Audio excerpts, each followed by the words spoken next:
Hello and welcome to this review of Palo Viejo white rum. This is from Puerto Rico. It's produced in San Juan, Puerto Rico by Barcelo Marquez and Company.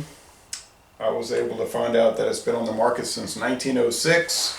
It's got a bunch of sort of meaningless medallions on here, like the Spanish royal crest from the Bourbon Spanish days, Exposition de Rum.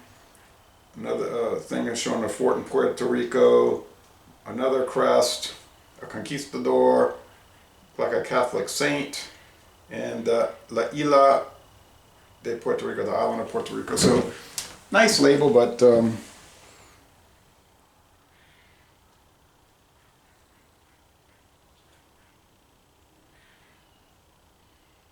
I don't think the medallions mean much. So, old wood, old tree, rum. White. I believe there's a overproof. There may be a gold. This is a liter bottle, and I paid $6.99 plus tax for it at the beverage store on US Highway 190/US Highway 61 business route in Baton Rouge. Some of y'all know where that is, kind of the Bon Marché area. Bottled by Munson Shaw Company of Deerfield, Illinois. And when I looked up Munson Shaw Company, it was linking me to Jim Beam bottling plant. So apparently it's shipped to the USA and bottled by the Beam Suntory people at an old facility called Munson and Shaw. All right. Also, you may notice that Canadian Club is bottled at the same place, Deerfield, Illinois.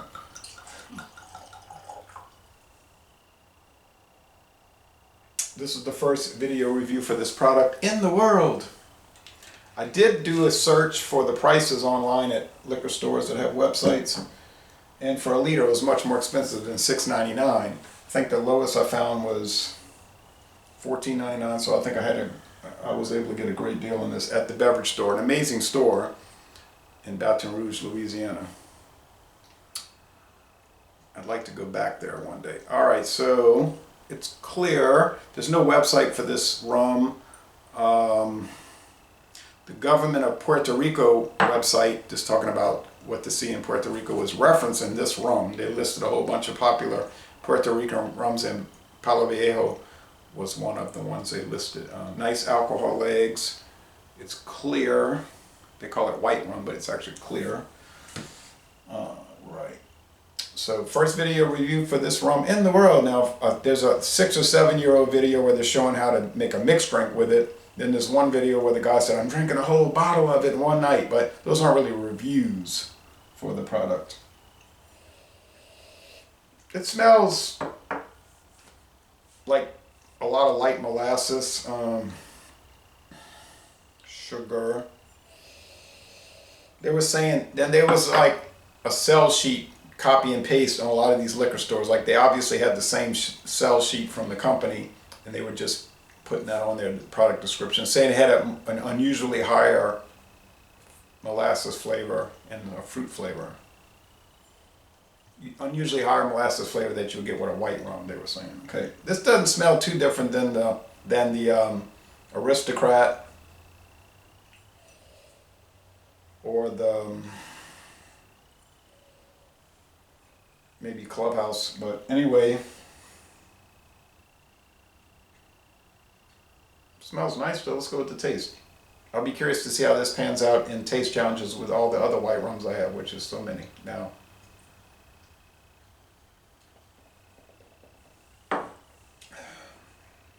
I've never seen this sold in the New Orleans area, by the way. I don't think it tastes any different than all the rest. Now, Caliber is unique in that it tastes like rock candy. It's so sugary sweet, like candy. This one isn't like that. Here you get the barrel. They talk about that on the sell sheet. The charred oak. Say it's aged in charred oak for at least a year. A light white molasses flavor. You know, the light molasses flavor, I mean to say. It's just kind of like the rest. That doesn't mean that doesn't indicate that it's worse than the rest or that it's not worth buying. I think it is worth buying, especially if you can run across $6.99 for a whole liter. Chances are you won't, but you might. Ram Pantalba white rum, yeah, this is sort of like in that realm. I didn't find the Ram Pantalba Gold was too good though. It had a little too much of just a alcohol burn flavor, just like alcohol spirits. This one doesn't present any kind of alcohol burn. It's smooth, yeah. Smooth, slightly charred, a woody flavor similar to Skull Dry White, which is woody. This is sweeter than the Skull, which is so dry. This is more sugary. Is it remarkable? No, it isn't. But it's in no way bad, and in fact, it's quite good. What would I score it? The body's medium, the finish lingers a little bit, so let's say a medium long finish, moderately long finish.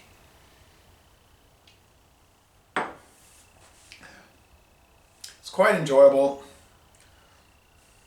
I would go with a 92 out of 100 in the A- range, getting close to solid A, but I think the worst you could probably give it would be a 90, but I'm going to go with 92. It's a good, enjoyable product. Been on the market for over 100 years. Palo Viejo, this old tree, kind of like, I think it's sort of like an old man rum. You see a lot of old 65-year-old men playing dominoes, talking, puffing on a cigar, and sipping on Palo Viejo. I think it's sort of like their approach that they're taking, kind of like old-timey rum, much like Old Charter being old American bourbon that you see. It's not really going to appeal to the younger set. But for a venerable brand, it's a winner. And here's some other things coming up. The Jim Beam Repeal Batch. I did a dual review. I'm going to do a solo and then put it in the taste challenges soon with all the other bourbons. Kentucky Bow Blended. Gonna put that into the taste, do a solo review, then put it into the taste challenges with the other American blended whiskeys. James Fox, same story, and put it up against the Canadian blended. So thanks for watching this video production. If you've ever had Palo Viejo, let me know what you think. And I'm gonna say laissez les bon temps relais. Y'all come on down to southeastern Louisiana.